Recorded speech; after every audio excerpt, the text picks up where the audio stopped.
Hello my dear students, हम फिर से आपका स्वागत करते हैं आपकी फिजिक्स की क्लास में। आज हम बात करने वाले हैं gravitational potential due two point mass. Last lecture में हमने देखा ग्रेविटेशनल पोटेंशियल क्या होता है और ग्रेविटेशनल पोटेंशियल कैसे फाइंड करते हैं। उसके लिए हमने फार्मूला डिराइव किया था in terms of gravitational field intensity. अगर हम ग्रेविटेशनल पोटेंशियल को डिफाइन करें, अगर हमको डिफाइन करना है व्हाट इज ग्रेविटेशनल पोटेंशियल, ये कोई पॉइंट पी है ना, ये कोई पॉइंट पी है और ये है हमारा ग्रेविटेशनल फील्ड। ओके, ये है ग्रेविटेशनल फील्ड और इस ग्रेविटेशनल फील्ड में किसी पॉइंट पी का ग्रेविटेशनल पोटेंशियल फाइंड करना है तो it is equal to work done to bring unity mass from infinity to this point P.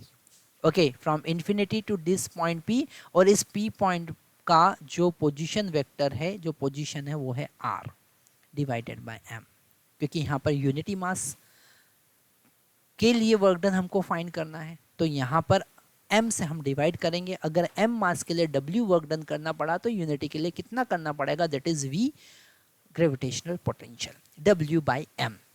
Okay, ये कॉन्सेप्ट हम देख चुके थे।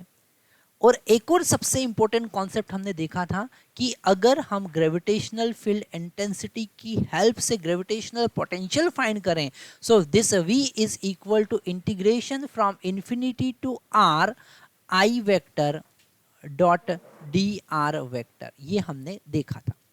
Okay, this I is the gravitational field intensity. What is this I? This I vector is gravitational field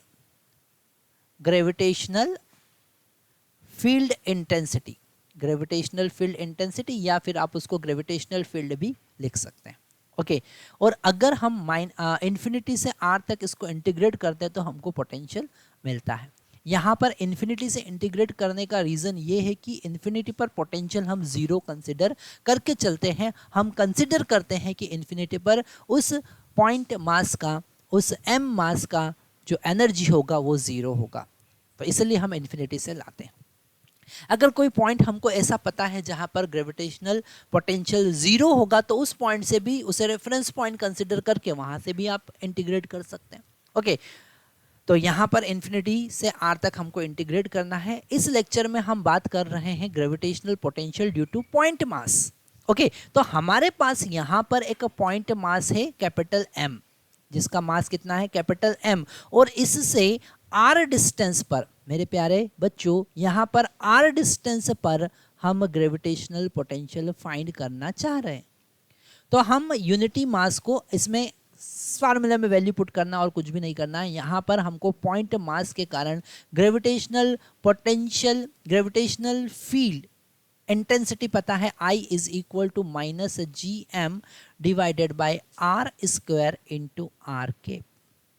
okay, और ये जो D R vector होगा that is differential displacement, इसको भी हम लिख सकते हैं डी आर इंटू आर के, क्योंकि इसका डायरेक्शन यूनिट वेक्टर की डायरेक्शन में ही होगा। तो डी आर उसका मैग्नीट्यूड है और डायरेक्शन किधर है, आर के। अगर हम इन दोनों का अब डॉट प्रोडक्ट देखते हैं तो हम यहाँ पर I vector dot D R vector find करते हैं। आप ये पूछ सकते हैं कि सर ऐसा क्यों करना है, क्योंकि हमको इस फार्मूले में वैल्यू पुट करना है। ओके, तो यहाँ पर अगर इन दोनों का डॉट प्रोडक्ट देखेंगे तो minus G capital M divided by R square, divided by R square, R cap ये आई का वैल्यू है, dot D R into R cap. Okay, तो यहाँ पर ये आर केप और आर केप कितना हो जाएगा, इज इक्वल टू 1 हो जाएगा। दो एक जैसे यूनिट वेक्टर का डॉट प्रोडक्ट 1 होता है। तो यहाँ पर हम साइड में लिख लेते हैं R cap dot R cap is equal to 1 लिख दो भैया। तो this I dot D R both are the vector quantity, और उनका डॉट प्रोडक्ट हमारे पास में मिला minus G capital M into D R, क्योंकि ये तो गया ये भी गया, डी आर बचा, डिवाइडेड बाय आर स्क्वायर। अब इसको हमको इंटीग्रेट करना है, इसको हमको इंटीग्रेट करना है तो v इज इक्वल टू हमको मिलेगा माइनस, हमको यहाँ पर ये सारे कॉन्सेप्ट पता है कि माइनस क्यों यहाँ पर पुट करना है, इन्फिनिटी से आर तक इंटीग्रेट क्यों करना है, minus G capital M into D R divided by R square. Okay, तो यहाँ पर माइनस माइनस कैंसिल हो जाएगा। ओके, यहाँ पर मिलेगा g into M integration from infinity to r 1/r² को r⁻⁻² हम लिख सकते हैं और r के रिस्पेक्ट में इंटीग्रेट करना है। यहाँ पर एक कॉन्सेप्ट और आपको समझना पड़ेगा कि अगर हम x⁻n का इंटीग्रेशन करते हैं तो हमको मिलता है x⁻n+1 डिवाइडेड बाय n+1। तो यहाँ पर r⁻⁻² का इंटीग्रेशन करेंगे तो क्या मिलेगा, ये v इज इक्वल टू मिलेगा हमको gm, तो एज इट इज ये हो जाएगा r⁻²+1 डिवाइडेड बाय -2+1 और इंटीग्रेट हमको अब करना है इन्फिनिटी से r तक। ओके, क्योंकि इंटीग्रेशन तो कर चुके हैं, लिमिट हमको अब पुट करना है इन्फिनिटी से r तक। अब यहाँ पर अगर हम gm और r⁻²+1 हो जाएगा r⁻1 डिवाइडेड बाय -1, तो v का वैल्यू और लिमिट पुट करेंगे कहाँ से कहाँ तक, इन्फिनिटी से r तक। अपर लिमिट पुट करेंगे, ये -1 जो डिनोमिनेटर में हमको -1 मिल रहा है इसको ऊपर हम लाके यहाँ पर gm लिख सकते हैं, और जब अपर लिमिट पुट करेंगे तो 1/r मिलेगा और लोअर लिमिट पुट करेंगे तो 1/∞ मिलेगा। ओके, इस r⁻1 को हमने 1/r लिख दिया, तो फाइनली हमको मिला -gm divided by r। Okay, मतलब यहाँ पर r डिस्टेंस पर जो ग्रेविटेशनल पोटेंशियल हमको मिला वो v is equal to -gm/r मिलेगा।